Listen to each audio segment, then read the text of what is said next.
அனைவருக்கும் வணக்கம். சற்று முன் வெளியான முக்கிய அறிவிப்படி மத்திய அரசு ஊழியர்களுக்கான அகவலைப்படி உயர்வு குறித்து தற்போது முக்கியமான அறிவிப்பு ஒன்று வெளியாகியுள்ளது. இதை பத்தி விரிவாக உங்க வீடியோல பார்க்க போறோம்.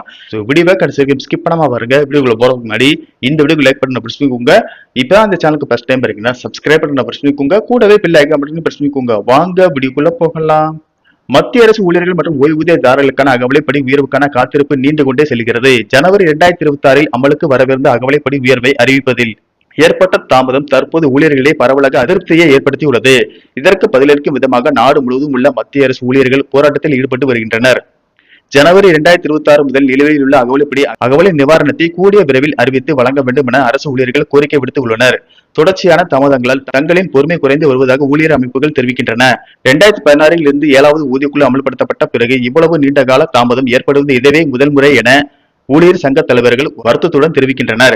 இந்த தாமதமானது அரசின் திட்டமிட்ட புறக்கணிப்பு அல்ல, மாறாக 8வது ஊதிய குழுவிற்கான ஆயத்த பணிகள் மற்றும் சில தொழில்நுட்ப ரீதியான நிர்வாக மாற்றங்களை ஏற்பட்டுள்ளதாக பொருளாதார நிபுணர்கள் கருதுகின்றனர். இருப்பினும் ஊழியர்களுக்கு இதில் ஒரு சிறிய ஆறுதல் என்னவென்றால், அறிவிப்பு எப்போது வெளியானாலும் அது 2026 ஜனவரி 1ஆம் தேதியிலிருந்து கணக்கிடப்பட்டு நிலுவைத் தொகையாக DARS முழுமையாக வழங்கப்பட்டு விடும். எனவே காலதாமதம் ஏற்பட்டாலும் பண இழப்பு இருக்காது என்பது உறுதி.